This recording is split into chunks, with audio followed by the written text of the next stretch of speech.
তো দেখুন বন্ধুরা, প্রকাশিত হয়ে গেল অ্যাপিলিয়েট ট্রাইব্যুনালের লিস্ট নাম্বার 2। আপনারা কিন্তু যারা কিন্তু এর জন্য অধীর আগ্রহে অপেক্ষা করছিলেন যে লিস্টটা কবে প্রকাশিত হবে, মানে 29 তারিখ আগামীকাল যে ভোট তার আগে যে লিস্টটা প্রকাশিত হওয়ার কথা ছিল, তো সেই ট্রাইব্যুনালের লিস্ট দ্বিতীয় নম্বর লিস্ট যেটা আছে সেটা কিন্তু প্রকাশিত হয়ে গেল। তো চলুন দেখে নিই কম্পিউটার স্ক্রিনে আপনারা কি করে এই লিস্টটা দেখবেন এবং খুব সহজে ডাউনলোড করে নেবেন।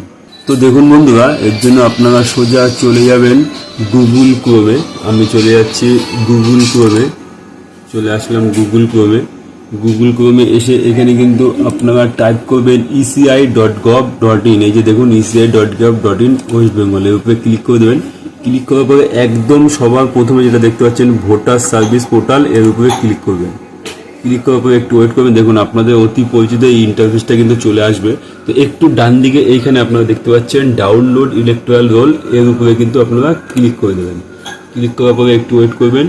বাঁদিকে আপনারা এখানে একটা অপশন দেখতে পাচ্ছেন সিলেক্ট স্টেট। এখান থেকে কিন্তু এইখান থেকে কিন্তু আপনারা স্টেটটা সিলেক্ট করে নেবেন।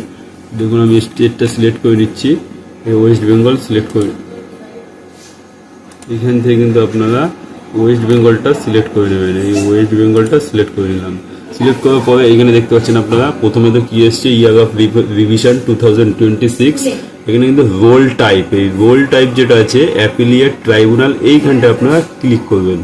এইখানটা আপনারা কিন্তু দেখতে পাচ্ছেন এই যে আপনারা দেখুন এখানে কিন্তু সেই লিস্টটা চলে এসছে, appellate tribunal supplementary list number 2, appellate tribunal deleted list number 2।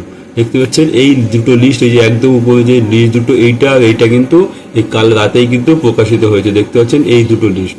তো এই দুটো লিস্টের মধ্যেই কিন্তু আপনারা কিন্তু দেখা যাচ্ছে ট্রাইব্যুনালে অ্যাপিল করেছেন, যাদের 29 তারিখে ভোট আগামীকাল, তো তারা কিন্তু এর মধ্যে চেক করবে। তো কী করে ডাউনলোড করবেন, ধরুন আমি যদি এইটা করতে চাই, আপনি যদি অ্যাপিলেট ট্রাইব্যুনাল সাপ্লিমেন্টারি লিস্টটা করতে চান, তো এর উপরে ক্লিক করবেন। ক্লিক করার পরে ডান দিকে আপনারা এখানে দেখতে পাচ্ছেন কি লেখা আছে সিলেক্ট ডিস্ট্রিক্ট। এখান থেকে আপনি আপনার ডিস্ট্রিক্টটা সিলেক্ট করে নেবেন। আমি নর্থ 24 পরগনা করে নিলাম। তারপরে কিন্তু এখানে কী বলছে অ্যাসেম্বলিটা সিলেক্ট করতে হয়েছে। এইখান থেকে কিন্তু আপনাকে আপনার যে অ্যাসেম্বলি আছে সেটা কিন্তু এখান থেকে আপনাকে সিলেক্ট করে নিতে হবে। সিলেক্ট করার পরে এইখানে যে ল্যাঙ্গুয়েজ আছে অটোমেটিক বেঙ্গলি আছে। তারপরে কিন্তু আপনাকে নিচের দিকে চলে যেতে হবে। এই যে এইখান থেকে কিন্তু আপনার যে পার্ট নম্বর আছে সেই পার্ট নম্বরটা, যেটা আপনার পার্ট নম্বর হবে, সেই পার্ট নম্বরটা কিন্তু এইখান থেকে সিলেক্ট করে আপনারা যদি এইখানে এই ক্যাপচাটা যেটা আছে এই ক্যাপচাটা দিয়ে দেন। ক্যাপচাটা দেওয়ার পরে ডান দিকে ডাউনলোড যে সিলেক্ট পিডিএফ, এইখানে যদি আপনারা ক্লিক করেন তাহলে কিন্তু আপনাদের যে লিস্ট আছে সেটা কিন্তু ডাউনলোড হয়ে যাবে।